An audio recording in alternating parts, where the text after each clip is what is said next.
I am starting a series on homeless and houseless seniors in America, but this is a worldwide, it's a problem. It's a tragedy. That's the right word. It is a tragedy. I read a wonderful article by, and I might get her name wrong, Hannah Grabenstein. She wrote it on March 3rd of this year, 2023, and I got some of my information from that article. It's a really good read. I'd encourage you to read it. It's really great information. Aging and homeless, houselessness, seniors in America in 1990 made up 11% of the homeless, unhoused population. In 2003, it increased to 37%. Today, in the year 2023, our unhoused seniors are over 50% of the population of the unhoused. I don't know how this can be. It is now considered the fasting rising group of homeless unhoused people in America. Our senior citizens, our mothers, our fathers, our grandparents, senior citizens. They say that the senior group is largely composed of younger baby boomers, and that is myself. I'm at the tail end of the baby boom era. Minorities are at higher risk for being homeless, and financial factors surpass mental health issues and substance abuse as risk factors. Financial, really not a surprise there. Oftentimes, homelessness is often associated with elder abuse, more notably financial abuse, predatory lending, illegal eviction, and I have to say as well as family dynamics. More than 17 million Americans, 17 million Americans, 65 and over, are economically insecure, and they are below 200% of the federal poverty level. 200%. This just, see, I'm out here and I see it, but it's the unseen. I had no idea these numbers, and it's sad. It saddens me. I'm sickened by it. It only takes one major life crisis, one event such as a death of a loved one, your spouse, a divorce, you know, family fallouts, that will change today's blessings into tomorrow's worries. And let me tell you, it is a worry. Older women are at higher risk than men to live in poverty. Minority women, it is even higher. On average, older women receive about $10,000 less annually than men. I personally believe it's due to the era that we come from, where the woman stayed at home. She was a mother, a wife. She kept the house, tended to chores and business that dealt with in the home, never to receive a penny for that. And it reflects later on in life. And if a woman worked, she definitely would receive less pay than her counterpart. And that's still happening today. Um, on the equality factor, it really has not changed much at all. Over 60% of seniors have outstanding debt with no way to pay. And oftentimes, and I have been a victim of this, I have been harassed, threatened to be put in jail, though that is not legal for them to do, verbally abused, and just talked down to like if we're nothing by debt collectors. Over 5 million seniors face hunger. And again, that's even higher in minorities. 5 million seniors. Think about it. Your mother, your grandmother, your great aunt, could be an elder sister, are hungry. They face hunger. on what am I going to eat today, tomorrow, next week. I met a lady who ate cat food because it was cheaper to buy cat food. About 50% of our seniors are eligible for food stamps, known as SNAP, Supplemental Nutrition Assistance. 1 in every 4 seniors cut back on health care, on medication, on food, on use of utilities so that they could save money. I have done that myself. I have cut back on certain things in the past because I did not know if I would have enough for the next time around.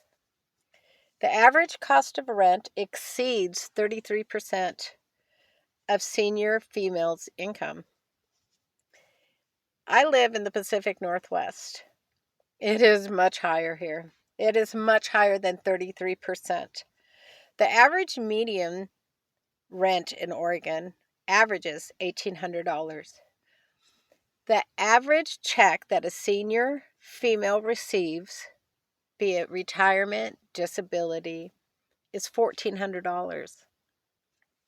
You could go ahead and do the math. It just appalls me. Seniors today are castaways. We're tossed to the streets, and we are left to care for ourselves.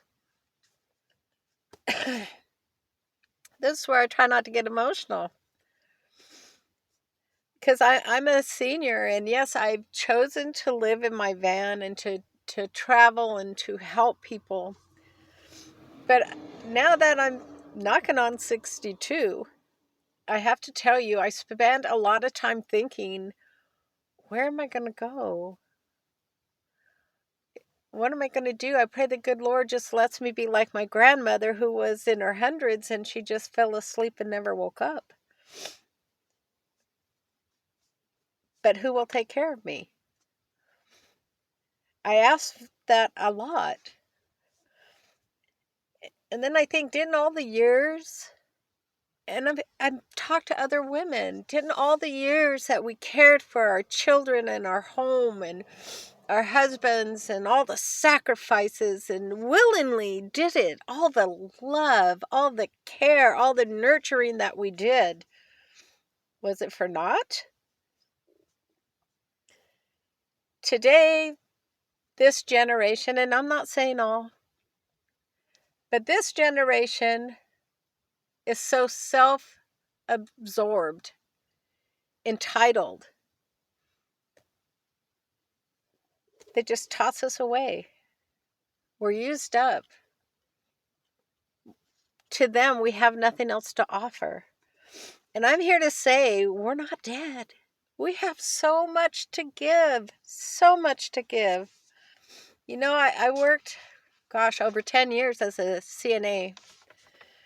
I used to take my kids on weekends with me to the nursing homes because I wanted them to see how important it was that people were left without any family, anybody, to come and visit them. I cannot tell you how many times I held someone at that home and loved on them because they were sad that no one called them. No one came to see them on holidays. No one came to make sure they were okay. No one was there. Yet when they would pass away, when they would expire, family would all of a sudden come in and they would look through the little tiny few possessions that the family members that passed would have, tossing them aside. I cannot tell you how many pictures of people I did not know I took home and put in a frame for a little while to honor them. It just broke my heart to see that that's it. That's how they're going to be honored and respected. My children used to laugh at me because I would tell them, let's make up a story about this person. What do you think their life was like? And we would do that. We would do that. But yet here I sit again today, 30 plus years later, thinking, Wow, who's going to take care of me? And I can guarantee you I will not be going to no nursing home. That is a given. That is not going to happen. I'd rather go and be with my maker, and that is the truth. Some of the things that I've seen in nursing homes are just appalling. Not all are bad. I'm not saying that. And not every caretaker is bad. I was one. I just love them so much. But it happens. You can look it up. It happens all the time. We need to wake up. We truly need to wake up. God says in Leviticus 19:32, stand up in the presence of the aged, show respect for the elderly, and revere your God. I am the Lord. We are commanded to stand up in the presence of the aged and to show respect. I don't see respect when someone's in their 80s living in a tent in a bush. I don't see where we're respecting someone when they're standing there and 60, 70 years of age and they're asking, please, I'm hungry. And people just look at them and walk by like they're nothing. I see it all the time. Psalm 71:9 reads, do not cast me away when I am old. Do not forsake me when my strength is gone. We seniors have so much history in us. We have so much to share, so much to give. And I know that so much is going on in this world. I see protests against everything, government, war, the injustice to the Palestinians. I see that. The horrible act of Hamas on Israel. I feel that. Where people are being killed because of their religion, their faith. But where is our protest? Who is out there screaming at the government, take care of my grandmother? Who is doing that? I don't see that. Turn a blind eye. We don't see it, we don't acknowledge it, then it's not happening. But rest assured, you're aging as well. And it's happening. And it can happen to you. It just takes one situation to change everything. One. I read a story, an article. It was a lady had passed away in a nursing home. The family came and went through the possessions. Saw nothing that they wanted. Oh my gosh, I had seen that so many times the years I worked in a nursing home. Lying on the bed was pictures, clothing that had the name of the person it belonged to that had passed away. The CNA was grieved. Saw that there was a notebook, a journal, as well sitting on the bed, something private. But when she opened it, she realized why nobody wanted to take it. Because page after page after page, this sweet lady wrote, no one called today. No one came by to visit today. Day after day, year after year. I pray she knew the Lord and found comfort in the Lord. But I tell you, I love the Lord and I find comfort in the Lord. But nothing feels better than receiving a phone call saying, hey, are you okay? I love you. No matter what we may have against someone, and God says we shouldn't, no matter what we think someone said or did that caused us people to not want to deal with someone, we need to stop and go to the Lord, and we need to get this right. I know today I have a son who will not talk to me because someone that he does not like, he said, told him something that I had said, the old telephone game. It's going on a year. Every now and then, every few months, I'll get a message on Messenger. Hey, I love you. No phone calls. No, nothing else. Am I to go to my grave? Trying to figure out why? I'm not doing that. You know what I'm doing? I'm praying. I'm praying for my children. The same children that said, gosh, I don't know how you did it, Mama. I don't know how you raised us and you did so. You went to schools. I almost went to jail defending my children more than one time. I loved being a mom. I love being a grandma. I still love being a mom, but in their younger years, I loved all my duties as a housewife, as a caretaker, as providing for my family. And I did all of that,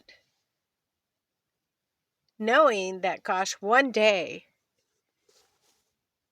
I'm going to be in need. I'm going to be the one that's going to need someone to take care of them, to wipe my tears, to doctor my wounds, someone to hold my hand when I'm dying, to tell me, thank you. I love you, Mama.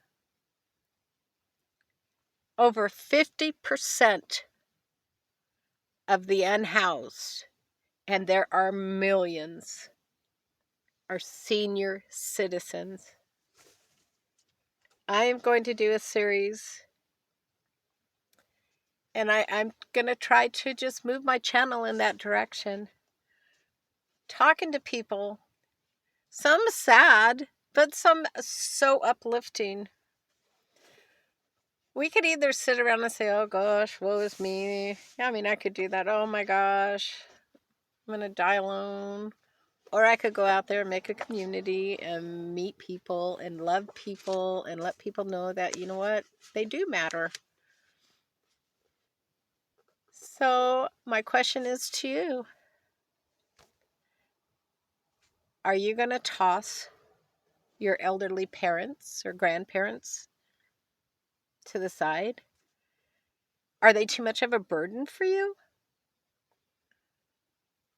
Do you not want to give up some of your time, your life, to care for them at the end of their life, like they did for you at the beginning of yours? To me, it's so simple. Love them. If they're hungry, feed them. Call them. Don't let them think they're alone. Yeah, life is too short. And I am going to be that voice. I'm going to be part of a voice. I'm going to keep screaming, we are not dead. We have a lot to offer. Yeah, we move slower. Our memories aren't as sharp.